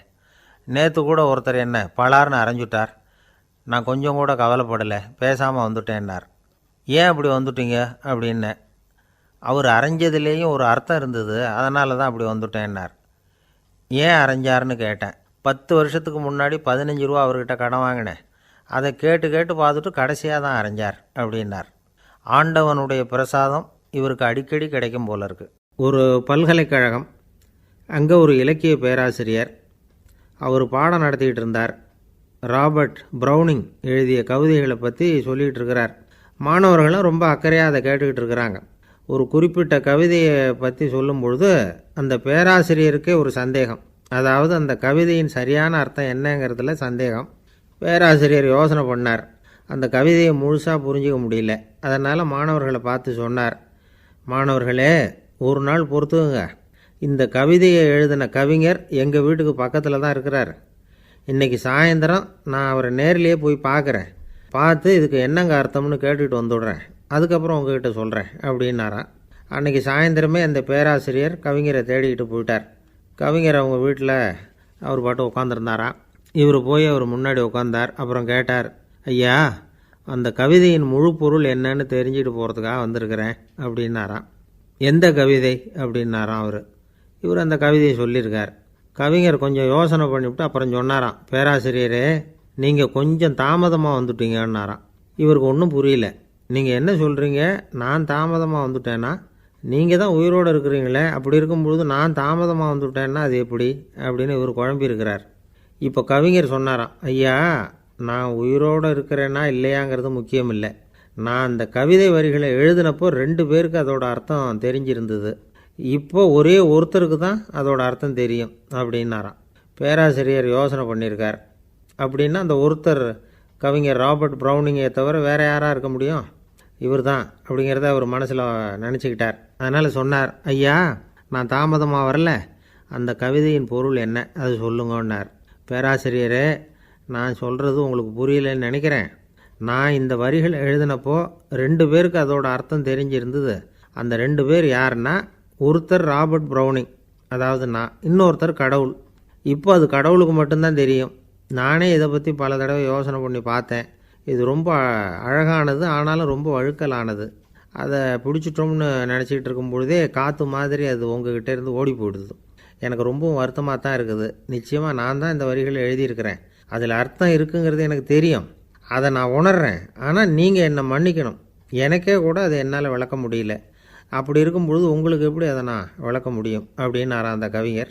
அனுபவிக்கப்படக்கூடிய எல்லாமே விளக்கப்படக்கூடிய ஒன்றல்ல, விளக்கப்படும் எல்லாமே அனுபவிக்கப்படக்கூடிய ஒன்றல்ல அப்படிங்கிறது ஞானிகளுடைய கருத்து. அதுக்காக தான் அந்த சம்பவம். வாழ்க்கையில் நீங்கள் தொடர்ந்து ஆய்வு செய்து கொண்டே இருக்கக்கூடிய விளக்கங்களை ஒருபோதும் அடைய முடியாத பரிமாணங்கள் இருக்கிறதுனால தான் அது அலுப்பு தட்டாமல் இருக்குது. உங்களால் நிறைய அனுபவிக்க முடியும், இருந்தாலும் நீங்கள் அனுபவித்து அறிந்த விஷயங்கள் கூட வார்த்தைகளால் விளக்கப்பட முடிவதில்லை அப்படிங்கிறது பெரியோர் சிந்தனை. இதெல்லாம் ஒரு பக்கம் இருக்கட்டும். நமக்கு தெரிஞ்ச பேராசிரியர் ஒருத்தர் 1 மணி நேரம் ரொம்ப விவரமாக வகுப்பு எடுத்தார். கடைசியாக சொன்னார், மாணவர்களே, ரொம்பவும் எளிமையாக விளக்கமாக எல்லா விவரமும் சொல்லியிருக்கிறேன். அதனால் இதில் உங்களுக்கு சந்தேகம் வர்றதுக்கு வாய்ப்பே இல்லை. இருந்தாலும் கேட்க வேண்டிய கடமை கேட்குறேன். இது வரைக்கும் நடத்தினதில் யாருக்காவது ஏதாவது சந்தேகம் உண்டா அப்படின்னு கேட்டாராம். எனக்கு ஒரே ஒரு சந்தேகம்தான் சார் அப்படின்னு எழுந்திரிச்சு நிற்கிறான் ஒருத்தன். என்னன்னு கேட்டாராம். இது வரைக்கும் நீங்கள் என்ன பாடம் சார் நடத்துனீங்க அப்படின்னானா அவன். அம்மாக்காரங்களுக்கு அடிக்கடி ஏற்படுற கவலை ஒன்று உண்டு. அதாவது குழந்தை சரியாக சாப்பிட மாட்டேங்குதே அப்படிங்கிற கவலை. இவங்கெல்லாம் ஒரு விஷயத்தை நல்லா புரிஞ்சுக்கணும். குழந்தைகள்ங்கிறவங்க பெரியவங்க மாதிரி இல்லை. அவங்க கடிகாரத்தில் மணியை பார்த்துட்டு சாப்பிட்றதுக்கு உட்கார்ற ரகம் கிடையாது. பசிச்சா சாப்பிடுவாங்க, இல்லைன்னா விளையாடுவாங்க அல்லது தூங்குவாங்க. அது புரியாமல் அவங்கள கட்டாயப்படுத்தி அல்லது மிரட்டி சாப்பிட வைக்கிறது ரொம்ப தப்பு. ஒரு 8 மாத குழந்தைக்கு 3 மணி நேரத்துக்கு ஒரு தடவை பசிக்கும். அந்த நேரம் பார்த்து சாப்பாடு கொடுத்தா அடம் பண்ணாமல் அது பாட்டுக்கு சாப்பிட்றோம். அதே குழந்தைக்கு 1 வயசு ஆகிறப்போ 4 மணி நேரத்துக்கு ஒரு தடவை பசிக்கும். இந்த வயசில் இயற்கையாகவே பசி குறைஞ்சிருக்கும். அது புரியாமல் என் குழந்தை முன்னாடி மாதிரி இப்போ சரியாக சாப்பிட மாட்டேங்கிறான் அப்படின்னு சில பேர் டாக்டர்கிட்ட போய் சொல்லிக்கிட்டு இருப்பாங்க. இன்னொரு விஷயம், ஒரு குழந்தைக்கு வயசு அதிகமாகிற வேகத்துக்கு உடம்பு எடையும் அதிகமாகிக்கிட்டே போகாது. உடம்பு எடை அதிகமாகிற வேகம் குறைஞ்சிக்கிட்டே வரும். 6 மாத குழந்தைக்கு ஒரு வாரத்தில் 150 கிராம் எடை கூடும். ஒரு வயசில் வாரத்துக்கு 71 கிராம் எடை கூடும். இது புரியாமல் அதிகமாக சாப்பாட்டை கொடுத்து குழந்தைய கஷ்டப்படுத்தக்கூடாது. ஏன்னா அளவுக்கு மீறின உணவு அஜீரணத்தை உண்டு பண்ணிவிடும். குழந்தைக்கு ஒரு தட்டில் கொஞ்சமாக ஆகாரத்தை வச்சு கொண்டுகிட்டு போய் கொடுக்கணும். மலை மாதிரி குவிச்சு வச்சா அதை பார்த்ததுமே பசி அடங்கி போயிடும். அடித்து மிரட்டி பயமுறுத்தி குழந்தைய சாப்பிட வைக்கிற பழக்கம் இருக்குது பாருங்கள். அதுக்கு ஃபுட் ஃபோர்ஸிங் அப்படின்னு பேர். இப்படி பண்ணினா குழந்தைக்கு சாப்பாட்டில் விருப்பம் குறைஞ்சிரும். அதை கண்டாவே வெறுக்க ஆரம்பிச்சிடும். அது மாதிரி உளம் சார்ந்த பசி குறைவு, சைக்கோஜெனிக் அனோரெக்சியா, அது ஏற்படுமா. சாப்பாடுங்கிறதே ஒரு தண்டனை மாதிரி தோணும். குழந்தைகளுக்கு பிடிச்ச மாதிரியான ஆகாரத்தை கொடுக்கணும். சத்து அதிகம் இருக்குங்கிறதுக்காக அதுக்கு பிடிக்காத ஆகாரத்தை கொடுத்து கட்டாயப்படுத்தக்கூடாது. குழந்தைகளுக்கு 2 வயசு ஆகிறப்போ இயற்கையாகவே எதிர்மறை குணம் உண்டாகும். அதாவது அந்த எதிர்மறையாக பேசுகிறது. இது மாதிரி சமயங்களில் நாம் என்ன சொல்கிறோமோ அதுக்கு நேர்மாறாக நடந்துக்கும். ஏட்டிக்கு போட்டி. சாப்பிட சொன்னால் விளையாட போகும், விளையாட சொன்னால் சாப்பாடு கேட்கும். இதை புரிஞ்சுக்கிட்டு நடந்துக்கணும். குழந்தை சொன்ன பேச்சை கேட்கலேன்னு கோவப்படக்கூடாது. குழந்தை வளர வளர பிடிவாத குணம் வர்றது சகஜம். கேட்டதை வாங்கி கொடுத்தா தான் சாப்பிடுவேன் அப்படின்னு பிடிவாதம் பண்ணும். வாங்கி கொடுத்துடுறது தான் உத்தமம். நீங்களும் அதுக்கிட்ட பிடிவாதம் பண்ணிகிட்டு இருக்கக்கூடாது. ஏன்னா கேட்டது கிடைக்கலையேங்கிற ஏமாற்றம் கூட குழந்தையோட பசியை குறைச்சிரும். கேட்டது கிடைச்சிட்டா பசி அதிகமாகும். கொடுத்ததை மலமலன்னு சாப்பிட்றோம். குழந்தைகளுக்கு கண்ட நேரத்தில் சாப்பிட்றதுக்கு எதையாவது வாங்கி கொடுத்துக்கிட்டு இருந்தால் சாப்பாட்டு நேரத்தில் சாப்பிடாமல் அடம் பண்ண ஆரம்பிச்சிடும். பள்ளிக்கூடம் போகிற பிள்ளைங்க காலை உணவை சரியாக சாப்பிட மாட்டாங்க. அச்சம், அவசரம், பரபரப்பு இதெல்லாம் தான் காரணம்.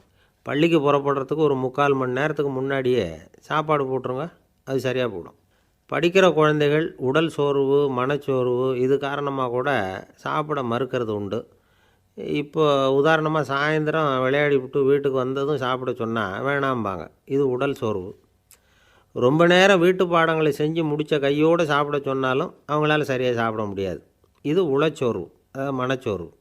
இதை தவிர குழந்தைகளுக்கு உடல் நலக்குறைவு ஏற்பட்டால் கூட சாப்பிட மறுக்கிறது உண்டு. சில மருந்து மாத்திரைகள் கூட பசியை குறைச்சிரும்.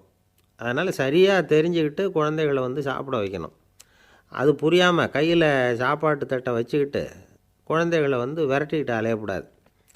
ஒரு சின்ன பையன் சொன்னான், எங்கள் அம்மா சாப்பாடு போடுறது தெரிஞ்சால் நான் உடனே வீட்டை விட்டு வெளியில் ஓடி போடுவேன் அப்படின்னா.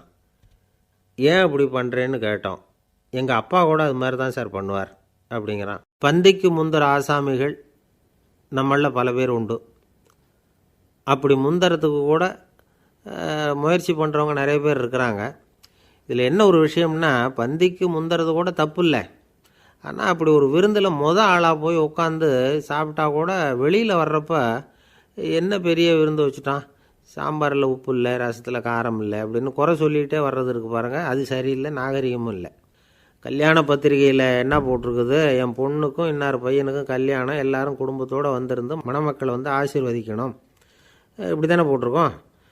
குடும்பத்தோடு வந்து விருந்து சாப்பிட்டு சாப்பாடு எப்படி இருக்குன்னு அபிப்பிராயம் சொல்லிவிட்டு போங்க அப்படின்னா போட்டிருக்கு கல்யாண பத்திரிகையில். ஒருத்தர் வீட்டு விசேஷத்துக்கு போயிருக்கோம்னா எவ்வளவோ அசௌகரியங்கள் நமக்கு ஏற்படலாம். ஏராளமான கூட்டம் வந்திருக்கும். எல்லாரையும் அவங்க வந்து தனித்தனியாக கவனிச்சிக்கிட்டு இருக்க முடியாது. நாம் தான் அனுசரித்து நடந்துக்கணும். நாமளாக போய் வாழ்த்த வேண்டியவங்களை வாழ்த்தி விட்டு வந்து சேரணும். அதை விட்டுட்டு பத்திரிக்கை கொடுத்தானேன்னு போனேன், கவனிப்பே சரியில்லை அப்படின்னு புலம்பிக்கிட்டு இருக்கக்கூடாது. ஒரு விருந்துக்கு போனால் அங்கே எப்படி நடந்துக்கணும் அப்படிங்கிறத பற்றி கூட அனுபவசாலிகள் சில விவரங்கள்லாம் சொல்லியிருக்கிறாங்க. இந்த காலத்தில் கல்யாணம், பிறந்த நாள், அது இதுன்னு நிறைய விருந்துகள் நடக்குது. அதெல்லாம் எதுக்காக? மனித உறவுகளை வளர்த்துக்கிறதுக்காக தான், வேறு எதுக்கு? ஒரு விருந்துக்கு போனால் அமைதியாக பொறுமையாக போய் உட்காரணும். அடித்து பிடிச்சிக்கிட்டு இடத்த பிடிக்க போகிறேன் அப்படின்னு நிற்கக்கூடாது. முதல் பந்தி நடந்துக்கிட்டு இருந்தால் அது முடிஞ்சு இலை எடுத்து சுத்தம் பண்ணதுக்கு அப்புறம் போய் உட்கார்றது தான் நாகரீகம். இலை எடுக்கிறதுக்கு முன்னாடி அங்கே போய் உட்காந்தா நல்லா இருக்காது. நீங்கள் சாப்பிட்டுட்டு உட்காந்துருக்கீங்களா, சாப்பிட்றதுக்கு உட்காந்துருக்கீங்களா, பார்க்குறவங்களுக்கு சந்தேகம் வந்துடும். அதே மாதிரி இலையில் எல்லா ஐட்டமும் பரிமாறினதுக்கு அப்புறம் சாப்பிட ஆரம்பிக்கணும். ஒவ்வொரு ஐட்டமாக வைக்க வைக்க நாம் பாட்டுக்கு எடுத்து உள்ளே தள்ளிகிட்டே இருந்தோம்னா எதை வச்சோம் எதை வைக்கலன்னு பரிமாறினவரே குழம்பி போயிடுவார். ஏன்னா எப்போ பார்த்தாலும் இலை காலியாகவே இருக்கும். சாப்பிட்றப்போ உங்கள் சாப்பாட்டையே நீங்கள் கவனிக்கணும். அடுத்தவங்க இலையில் என்ன இருக்குது, பக்கத்தில் இருக்கிறவர் எதை அதிகமாக சாப்பிட்றார், இதெல்லாம் நமக்கு என்னத்துக்கு? எல்லோரும் சாப்பிட்டு முடிக்கிற வரைக்கும் பொறுமையாக இருக்கிறது தான் நல்லது. நீங்கள் மட்டும் திடீர்னு பாதியில் எழுந்திரிச்சு பக்கத்தில் இருக்கிறவங்களுக்கு சங்கடமாக இருக்குமேங்கிறதெல்லாம் யோசிக்காமல் நீங்கள் பாட்டு எழுந்திரிச்சு போகக்கூடாது. பக்கத்தில் உள்ளவங்க உங்களை எழுந்திரிக்க சொன்னால் எழுந்திரிச்சு போகலாம். விருந்துகளில் சாப்பாட்டை வீணாக்கிறதே ஒரு நாகரிகமாக போட்டுது இந்த காலத்தில். சாப்பாட்டுக்கே கஷ்டப்பட்டுக்கிட்டு பல பேர் இந்த உலகத்தில் இருக்கிறப்போ சாப்பாட்டை வீணாக்கிறது எவ்வளோ பெரிய மோசங்கிறத நினச்சி பார்க்கணும். வேணுங்கிற அளவுக்கு கேட்டு வாங்கி சாப்பிட்றது தான் முறை. விருந்தில் இந்த பஃபே அப்படின்னு சொல்லி ஒரு முறை சொல்கிறாங்கல்ல, அதாவது உணவு வகைகளையெல்லாம் பொதுவாக ஒரு இடத்துல வச்சுடுறது, நமக்கு தேவையானதை நாமே எடுத்து ஒரு தட்டில் போட்டுக்கிட்டு சாப்பிட வேண்டியது. இதில் கூட சில பேர் தேவைக்கு அதிகமாக எடுத்து போட்டுக்கிட்டு வீணாக்குறாங்க. சில சமயம் வந்து கடைசியாக சாப்பிட போகிறவங்களுக்கு எல்லா ஐட்டமும் கிடைக்காம போகலாம். அதை போய் பெருசு பண்ணிகிட்டு இருக்கக்கூடாது. என்ன சார் இந்த அளவுக்கு கூடவா நாகரிகம் தெரியாமல் இருக்கிறோம், இதை போய் பெருசாக சொல்ல வந்துட்டீங்களே அப்படின்னு நினைக்கலாம். ஒருத்தர் 2 பேருக்கு இந்த விவரம் தேவைப்படலாம். அவங்க காதலையும் இது விழட்டுமேங்கிறதுக்காக தான் இது. ஒரு பெரிய கல்யாண விருந்து நடந்துக்கிட்டு இருந்தது. விருந்து மண்டபத்து வாசலில் ஒருத்தர் நின்றுக்கிட்டு வர்றவங்களையெல்லாம் ரொம்ப மரியாதையாக வணங்கி உள்ளே அனுப்பி வச்சுக்கிட்டு இருந்தார். எப்படி தெரியுமா? வர்றவங்க கையெல்லாம் பிடிச்சி முத்தம் கொடுத்து அதுக்கப்புறம் உள்ளே அனுப்பி வச்சுக்கிட்டு இருந்தாராம். கூட்டம்லாம் முடிஞ்சதுக்கப்புறம் அவர்கிட்ட போய் கேட்டிருக்கிறாங்க, சார் நானும் எவ்வளவோ விருந்துகளுக்கு போயிருக்கிறேன், இருந்தாலும் இவ்வளவு மரியாதையாக வர்றவங்க கைக்கெல்லாம் முத்தம் கொடுத்து வரவேற்கிறத இங்கே தான் பார்க்குறேன் அப்படின்னு சொன்னாங்க. அதுக்கு அவர் சொன்னார், அட போங்க சார், நான் முத்தம் கொடுக்கல, முந்தின பந்திக்கு வந்து சாப்பிட்டவங்களே அடுத்த பந்திக்கும் வர்றாங்களான்னு மோந்து பார்த்து அனுப்பி வச்சுக்கிட்டு இருந்தேன் அப்படின்னார். ஒருத்தர் மனசில் நிம்மதி இல்லாமல் உட்காந்துருந்தார். என்ன சார் விஷயம் அப்படின்னு விசாரித்தேன். அகலக்கால் வச்சுட்டேன், அதுதான் அவதிப்படுறேன்னார். விவரமாக சொல்லுங்கன்னேன். வீடு கட்டணும்னு ஆரம்பித்தேன், வேலை பாதியிலேயே நிற்கிது, கையில் பணம் இல்லை அப்படின்னார். இது மாதிரி ஆசாமிகள் பல பேரை நீங்கள் பார்த்துருக்கலாம். இவங்கெல்லாம் சுலபமாக மன அழுத்தத்துக்கு ஆளாயிடுறாங்க. மன உளைச்சல், அதாவது ஸ்ட்ரெஸ் அப்படின்னு சொல்கிறோமே, அதுக்கு அடிப்படையான சில காரணங்கள் உண்டு. அதாவது மிகையாக திட்டமிடுதல் அப்படிங்கிறதும் ஒரு முக்கியமான காரணம். நடைமுறை சாத்தியம் என்னங்கிறத மனசில் வச்சுக்கிட்டு எந்த திட்டத்தையும் தீட்டணும், அப்போ தான் அது சரியாக வரும். 2வது காரணம் என்ன தெரியுமா? ஒரே நேரத்தில் பல்வேறு செயல்களில் ஈடுபடுறது. தொலைபேசியில் பேசிக்கிட்டே கையில் இருக்கிற கடிதத்தை படிச்சுக்கிட்டே எதிரில் உட்காந்துக்கிட்டு இருக்கிறவருக்கும் அப்பப்போ பதில் சொல்லிக்கிட்டு மனசில் பல்வேறு சிந்தனைகளை அப்படியே ஓட விட்டுக்கிட்டு இருக்கிறது, இதுவும் மன அழுத்தத்தை உண்டாக்குது. மூணாவது காரணம், எதிலேயும் வெற்றி மட்டும் எதிர்பார்க்குற ஒருதலைப்பட்சமான ஆர்வம். நாம் தொட்டதெல்லாம் வெற்றியாகவே முடியணும் அப்படின்னு எதிர்பார்க்குறவங்க ஏதாவது ஒன்றில் தோல்வியை கண்டால் தோண்டு போயிடுறாங்க. எப்படியும் முடியலாம்ங்கிற எண்ணம் ஏற்கனவே நமக்குள்ளே இருந்துட்டுதுன்னா அந்த அவஸ்தை வராது.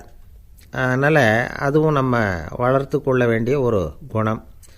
மன உளைச்சல் ஏற்படுறதுக்கு இன்னொரு காரணம், எதையும் வேகமாக செஞ்சுடணும் அப்படிங்கிற துடிப்பு. அந்த துடிப்பே மனசை அழுத்த ஆரம்பிச்சிடும்.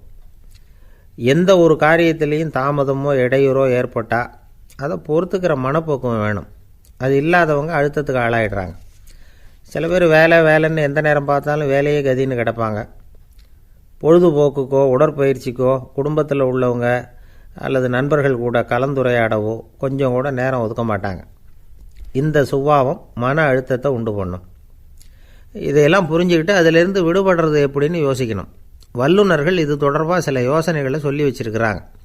அது என்னென்னா, வாழ்க்கைங்கிறது பிரச்சனைகளால் பின்னப்பட்ட ஒன்று.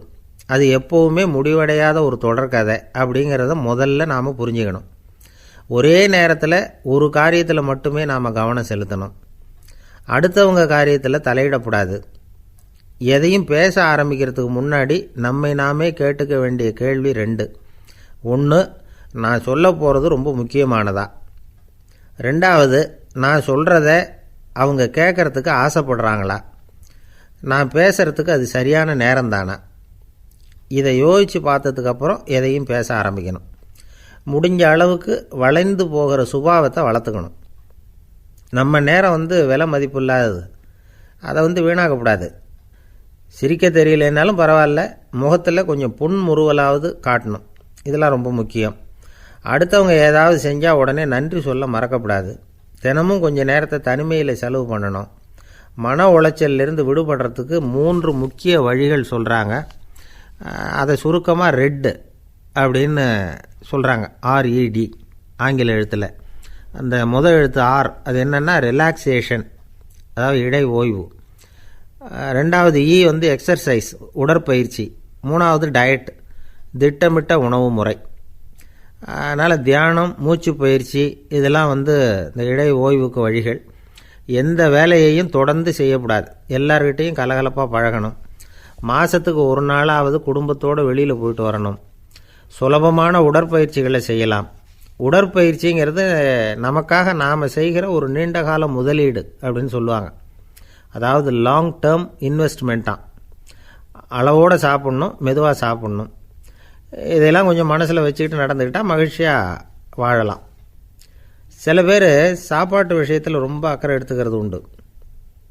ஒரு குண்டு ஆசாமி சாப்பிட உக்காந்தார். முதல்ல ஒரு மாத்திரை சாப்பிட்டார். எதுக்குன்னு கேட்டோம். பசி எடுக்கிறதுக்குன்னார். சாப்பிட்டு முடித்தார். பிறகு மறுபடியும் ஒரு மாத்திரை சாப்பிட்டார். இது எதுக்குன்னு கேட்டோம். சாப்பிட்டது ஜீரணமாகறதுக்கு அப்படின்னார். ஒரு ஆஃபீஸில் வேலை பார்க்குற ஒருத்தர் ஏதோ தப்பு பண்ணிவிட்டார். உடனே மேல் அதிகாரி அவரை கூப்பிட்டு அனுப்புனார். நீ செஞ்சது தப்புன்னார் கோபமாக. இது ஒரு ரகம். சில அதிகாரிகள் இப்படி நீங்கள் செஞ்சது தப்புன்னு சொல்கிறதில்ல, நீங்கள் செஞ்சது சரி அப்படின்னு சொல்கிறதில்ல. எப்படி சொல்லுவாங்கன்னா, நீங்கள் செஞ்சது சரியில்லைன்னு நான் நினைக்கிறேன் அப்படின்னு சொல்லுவாங்களாம். அதாவது சில பேர் நீங்கள் செஞ்சது தப்புங்கிறாங்க, அதையே மாற்றி சொல்கிறாரு இவர், நீங்கள் செஞ்சது சரியில்லைன்னு நினைக்கிறேன். இது ரெண்டும் அர்த்தம் ஒன்று தான், இருந்தாலும் வார்த்தைகள் வித்தியாசம். நிர்வாக திறமை இல்லாத ஒரு அதிகாரி யூ ஆர் ராங் அப்படின்னு சொல்லுவாராம்.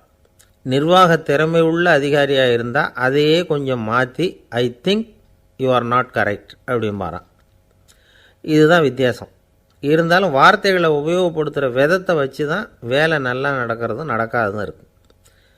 விவரம் தெரிஞ்சவங்க என்ன சொல்கிறாங்க தெரியுமா? Be a leader not a boss அப்படிங்கிறாங்க. ஒரு லீடராக பாஸாக இருக்காதே அப்படிங்கிறாங்க. சரி, அப்படின்னா லீடருக்கும் பாஸுக்கும் வித்தியாசம் உண்டா அப்படின்னு கேட்டால் இருக்குன்னு சொல்கிறாங்க. லீடருங்கிறவர் வேறு, பாஸுங்கிறவர் வேறு. ஒரு லீடர் எப்படி நடந்துக்குவார், ஒரு பாஸ் எப்படி நடந்துக்குவார், இதை முதல்ல நாம் தெரிஞ்சுக்கணும்.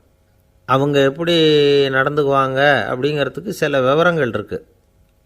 அதை கேட்டோம்னா நாம் புரிஞ்சுக்கலாம் அதை. அதாவது பாஸுங்கிறவர் விரட்டிக்கிட்டே இருப்பார், லீடருங்கிறவர் ஊக்கப்படுத்திக்கிட்டே இருப்பார். நாளைக்கு சாயந்தரத்துக்குள்ளே அந்த வேலையை செஞ்சு முடிக்கலைன்னா தொலைச்சி விடுவோம் தொலைச்சி அப்படிம்பார் அவர். இவர் எப்படி சொல்லுவார்னா, இது வரைக்கும் நீங்கள் செஞ்சுருக்கிற வேலை ரொம்ப அற்புதம் அப்படிம்பார். பாஸுங்கிறவர் அதிகாரத்தை நம்பி செயல்படுறவர், லீடருங்கிறவர் நல்லெண்ணத்தை நம்பி செயல்படுறவர். நம்மக்கிட்ட அதிகாரம் இருக்குது, பவர் இருக்குது, அதனால் காரியத்தை சாதிச்சுடலாம் அப்படின்னு நினைக்கிறவர் அவர். மற்றவங்கக்கிட்ட ஒரு நல்ல அபிப்பிராயத்தை சம்பாதிச்சுக்கிட்டு அது மூலமாக காரியங்களை சாதிக்கிறவர் இவர். பாஸுங்கிறவர் பயத்தை உண்டு பண்ணுவார், லீடருங்கிறவர் அன்பை பரவ செய்வார். அதை செய்யலைன்னா ஆடிட்டில் தகராறாயிடும், இது செய்யலைன்னா இன்க்ரிமெண்ட்டு கட் ஆகிடும், இப்படி ஏதாவது சொல்லி பயமுறுத்திக்கிட்டே இருப்பார் அவர். இவர் அப்படி இல்லை.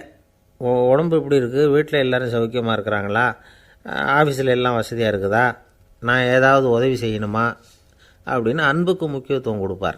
பாஸுங்கிறவர் எதுக்கெடுத்தாலும் நான் சொல்லிக்கிட்டு இருப்பார், லீடருங்கிறவர் நாமன்னு சொல்லிகிட்டு இருப்பார். பாஸுங்கிறவர் தப்புக்கு காரணம் யாருன்னு பார்ப்பார், லீடருங்கிறவர் தப்பு என்னன்னு பார்ப்பார். இதுதான் ரெண்டு பேருக்கு வித்தியாசம்.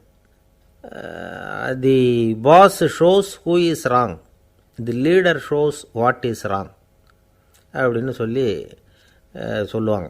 இந்த காரியம் எப்படி செய்யப்பட்டிருக்கு அப்படின்னு தெரிஞ்சுக்கிறவர் பாஸ், இந்த காரியத்தை எப்படி செய்யணும்னு செஞ்சு காட்டுறவர் லீடர். பாஸுங்கிறவர் பணியாளர்களை திட்டுவார், லீடர் மரியாதைக்குரியவராக நடத்துவார், அதுக்குரியவராக அவர் நடந்துக்குவார். செய்கிற வேலையை ஒரு சுமையாக நினைக்க வைக்கிறவர் பாஸ், செய்கிற வேலையை ஒரு சந்தோஷமாக ஆக்கிறவர் லீடர். ஒரு முதலாளியாக இருக்கிறவர் அல்லது ஒரு நிர்வாகியாக இருக்கிறவர் இது மாதிரியான நுணுக்கங்களையெல்லாம் தெரிஞ்சு வச்சுக்கிறது நல்லது.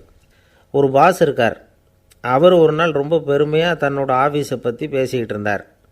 எனக்கு கீழே 200 பேர் வேலை செய்கிறாங்க சார், நான் ஒரு கோடு கிழிச்சா அவங்க அதை தாண்டாத அளவுக்கு நான் நடந்துக்கிறேன் சார் அப்படின்னார் அவர். அது எப்படி முடியுது உங்களால் அப்படின்னு கேட்டோம். நான் கோடே கிழிக்கிறதில்ல சார் அப்படின்னார். என்ன சார் உங்கள் பையன் என்ன செஞ்சுக்கிட்டு இருக்கிறான் இப்போது அப்படின்னு கேட்டார் ஒருத்தர். அடிக்கடி கண்ணாடி முன்னாடி நின்று அழகு பார்த்துக்கிட்டு இருக்கிறான் சார் அப்படின்னார் அப்பா. இளம் பருவம் இப்படி தான் இருக்கும், அதையெல்லாம் சாதாரணமாக நினச்சிடாதீங்க அப்படின்னார் அவர்.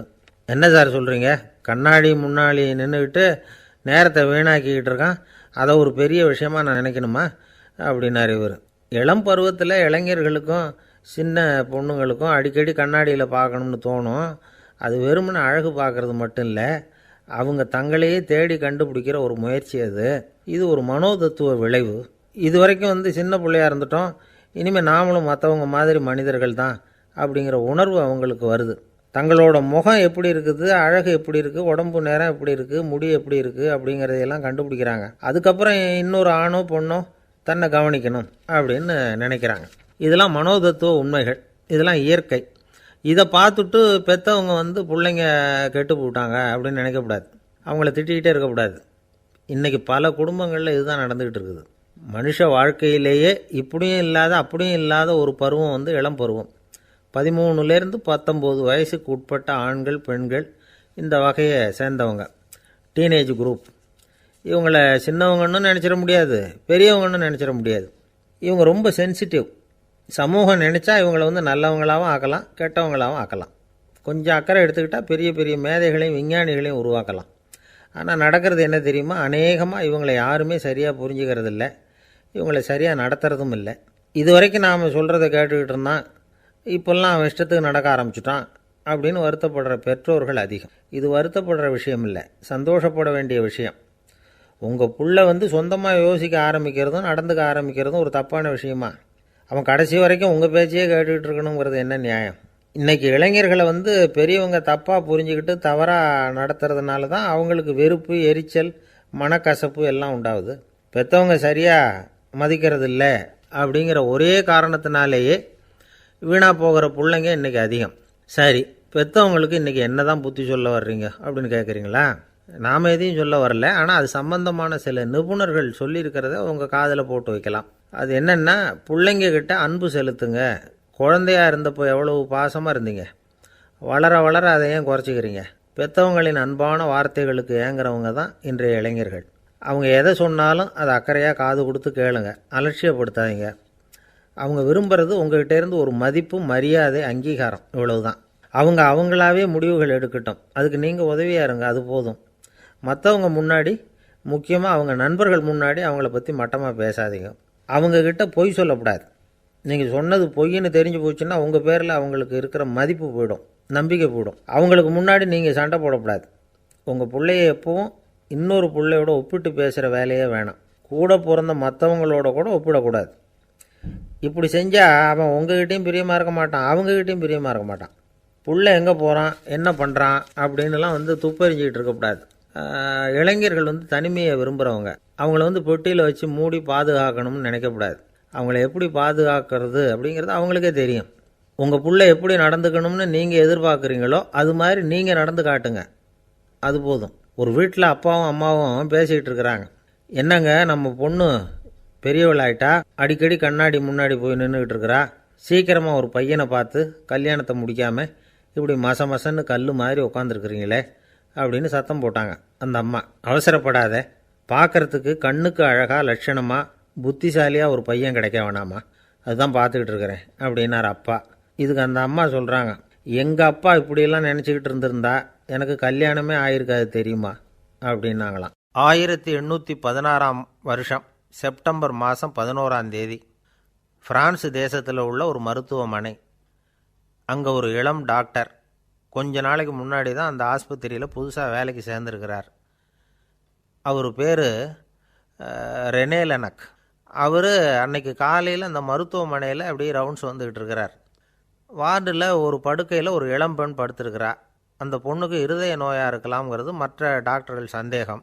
அந்த காலத்துல எல்லாம் ஒருத்தருடைய இருதய துடிப்பை தெரிஞ்சுக்கணும்னா நோயாளியின் மார்பில் டாக்டர் காதை வச்சு பார்த்து தான் தெரிஞ்சுக்கிறது வழக்கம்.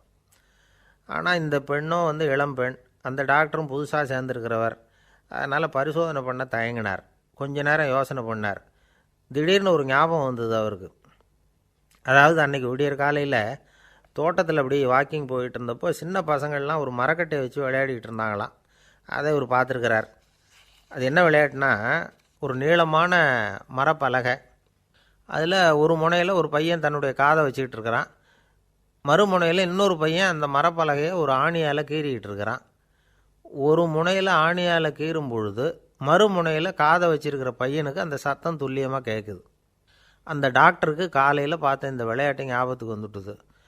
உடனே என்ன பண்ணார் தெரியுமா? ஒரு நீளமான காகிதத்தை எடுத்தார். அதை அப்படியே உருளை மாதிரி உருட்டினார். ஒரு முனையை அந்த நோயாளியின் மார்பில் இடது பக்கம் வச்சார், இன்னொரு முனையில் தன்னுடைய காதை வச்சார். என்ன ஆச்சரியம்! நோயாளியின் மார்பில் நேரடியாக காதை வச்சு கேட்குறத விட துல்லியமாக கேட்டுது இதய துடிப்பு. இதய துடிப்பு மட்டும் இல்லை, மூச்சு இழுத்து விடுறது, திரவ பொருள்களின் அசைவு, எல்லா சத்தமும் தெளிவாக கேட்குது. கிரேக்க மொழியில் ஸ்டெத்தாஸ் அப்படின்னா மார்பு, ஸ்கோப்பின் அப்படின்னா பார்ப்பதுன்னு அர்த்தம். அதனால் டாக்டர் ரெனே லெனக் தான் கண்டுபிடிச்ச கருவிக்கு ஸ்டெத்தஸ்கோப் அப்படின்னு பேர் வச்சார். அவரே முதல் மாடலையும் செஞ்சார். அளவு ரொம்ப பெருசாக இருந்தது, சுலபமாக எடுத்துகிட்டு போகிறது கஷ்டம், அது அவ்வளோ கஷ்டமாக இருந்தது அது. அதனால் அவரே அதை அப்புறம் 2 பிரிவாக தயார் பண்ணார். இது 2 துண்டையும் டாக்டர் தன்னோட கோட்டு பாக்கெட்டில் வச்சுக்கலாம், தேவைப்படுறப்ப எடுத்து ஒன்றா சேர்த்துக்கலாம். இப்படி தான் அவர் ஆரம்பத்தில் பண்ணார். தன்னுடைய இந்த கண்டுபிடிப்பை பற்றி அவர் ஒரு புத்தகம் எழுதினார். நிறைய விற்றுது, புகழும் பணமும் சேர்ந்தது. பணமும் புகழும் சேர்ந்தது மாதிரியே அவருக்கு ஒரு நோயும் சேர்ந்தது. அது என்ன நோயின்னு கண்டுபிடிக்கிறதுக்கும் அவர் கண்டுபிடிச்ச கருவி தான் உபயோகப்பட்டு தான். அவரே அதை கண்டுபிடிச்சார். அவருக்கு வந்திருந்தது காச நோய். 1826 வருஷம் ஆகஸ்ட் மாதம் 13 உலகத்தின் முதல் ஸ்டெதஸ்கோப்பை கண்டுபிடிச்ச டாக்டர் ரெனே லெனக் காலமானார். அவர் சாகிறதுக்கு முன்னாடி மரத்தால் செஞ்சு வச்சுருந்த ஸ்டெதஸ்கோப்பை தனக்கு வேண்டியப்பட்ட ஒரு டாக்டர்கிட்ட கொடுத்து, என்னுடைய சொத்துக்கள்லேயே ரொம்ப வசந்தது அப்படின்னு சொன்னாராம். அதுக்கப்புறம் 3 வெள்ளைக்காரங்க சேர்ந்து இந்த கருவியில் சில மாற்றங்களை பண்ணாங்க. ஆனால் 1829 லண்டனில் டாக்டர் நிக்கோலஸுங்கிறவர் ஒரு காதால் இதய துடிப்பை கேட்குறத விட டாக்டர் 2 காதாலையும் கேட்குறது தான் சரியாக இருக்கும் அப்படின்னு ஒரு கருத்தை வெளியிட்டார். அதுக்கப்புறம் ரொம்ப காலம் கழித்து 1852 ஜார்ஜ் காமான் அப்படிங்கிறவர் ரப்பர் டியூபுகளை உபயோகப்படுத்தி 2 காதாலையும் கேட்குற மாதிரி ஒரு புதிய வடிவத்தை அதுக்கு கொடுத்தார். அதுக்கு பிறகு அது படிப்படியாக எவ்வளவோ மாற்றங்கள் இருந்தாலும் ஆரம்பத்தில் டாக்டர் ரெனே லெனக் உருவாக்கின அடிப்படை மாடலை யாரும் மாற்றி அமைக்கலைங்கிறது தான் முக்கியமான விஷயம். நமக்கு தெரிஞ்ச ஒரு ஆஸ்பத்திரி, அதில் ஒரு நோயாளி, காலை நேரத்தில் நர்ஸு அந்த பக்கமாக போயிட்டு இருந்தாங்க. அதை பார்த்துட்டு ஒரு நர்ஸுன்னு கத்துறார். நர்ஸு அவசரமாக ஓடி வந்து என்ன விஷயம்னு கேட்டாங்க.